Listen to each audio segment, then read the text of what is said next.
میشا نے لے لیا ہے نگین کا بھی بدلہ، کیونکہ نشا نے وعدہ کیا تھا ڈاکٹر صاحب سے کہ وہ میشا کا بدلہ ضرور لے گی۔ اس نے اس لڑکے کو جس نے نگین کو مارا تھا اس کو اپنی باتوں میں الجھا کر اس کو ایک گھر میں لے گئی اور وہاں جا کر اس کے ساتھ تھوڑی بہت ہنس ہنس کے باتیں کرنے لگی، جس سے وہ سمجھے کہ یہ کوئی میری دشمن نہیں، اور تھوڑی ہی دیر بعد وہ اس کو کچھ چائے میں ملا کر پلا دیتی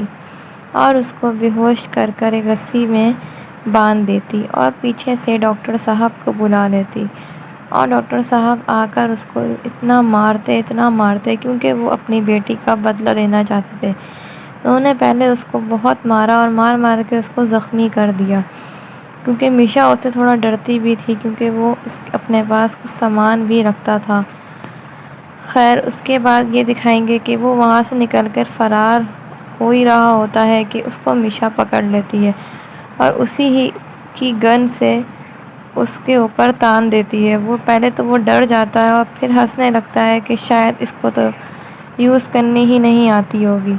لیکن میشا اس نے تو پہلے سے ہی سب کچھ سیکھا ہوا تھا کیونکہ وہ تو پہلے بھی 3 شکار اپنے کر ہی چکی تھی اور اب وہ نگین کا بدلہ لے رہی تھی۔ اس نے اس کے اوپر فائر کر دیے اور اس کو ختم کر دیا، اور وہاں سے ڈاکٹر اور میشا جو تھی وہ دونوں وہاں سے نکل گئے کیونکہ پھر ان کو سکون مل گیا اپنی بیٹی کے گنہگار کو مار کر۔ پھر دوسری جگہ یہ دکھائیں گے کہ جو پولیس انسپکٹر ہیں ان کو ہر وقت میشا پہ شک رہتا ہے، اور اس وقت عامر کے لیے بھی ان کو میشا پر شک ہوا کیونکہ جو شباب ملازمہ کو خرید لیتی ہے اور اس کو کچھ پیسے دیتی ہے اور پھر اس کو یہ کہتی ہے کہ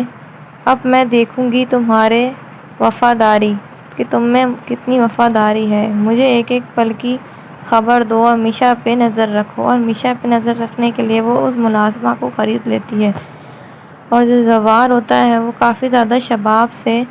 نفرت کرنا شروع ہو جاتا ہے، اور دن میں اس کی جو باتیں سنی تھیں اس نے اب اس پر اس کو کوئی شک ہونے لگا ہے کہ اس دن میشا کے ساتھ کوئی حادثہ نہیں ہوا تھا، شاید وہ شباب نے ہی کروایا تھا، لیکن اینڈ وقت پہ میں نے بچا لیا۔ اور دوسری جگہ دکھائیں گے کہ جو فوزیہ ہوتی ہے اس کو ایک پکچر کا ٹکڑا پڑا ملتا ہے جو میشا نے پھاڑا ہوتا ہے، اور وہ یہ دیکھتی ہے کہ کوئی اس گھر میں ہی ہے جس نے عامر کو ختم کیا ہے اور اس کی پکچرز بھی پھاڑی ہے، کیونکہ میشا آدھی ہی پکچر پھاڑ پاتی ہے لیکن باہر شور مچ جاتا ہے تو میشا ڈر کے باہر بھاگ جاتی ہے۔ یہ دکھائیں گے ہم کو نیکسٹ ایپیسوڈ میں۔ کافی زیادہ انٹرسٹنگ ڈرامہ ہے، ویسے زیادہ لمبا ہو گیا ہے ڈرامہ، اب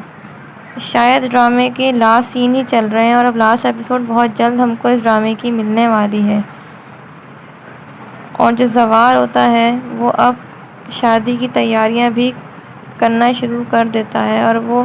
فوزیہ اس سے کہتی ہے کہ آپ کو ذرا بھی شرم نہیں آتی، ابھی میرے میاں کو گئے ہوئے دن ہی کتنے ہوئے ہیں، اور یہی دکھائیں گے ہم کو نیکسٹ ایپیسوڈ میں۔ آپ کو یہ ڈرامہ کیسا لگتا ہے؟ اگر یہ آپ کو ڈرامہ اچھا لگتا ہے تو مجھے کامنٹ سیکشن میں ضرور بتائیے گا، اور یہ بھی بتائیے گا کہ میں نیکسٹ ریویو کس ڈرامے میں بناؤں۔ اگر آپ کو میری ویڈیو اچھی لگی تو میرے چینل کو لائک، سبسکرائب اینڈ شیئر کیجیے گا، اور پلیز سپورٹ بھی کیجیے گا۔ کافی محنت سے میں ویڈیوز بناتی ہوں کیونکہ پرومو تو آپ دیکھ ہی چکے ہوتے ہیں، میں بس آپ کو اس پرومو کو ایکسپلین کر دیتی ہوں تاکہ آپ لوگ کو اچھی طریقے سے سمجھ آ جائے۔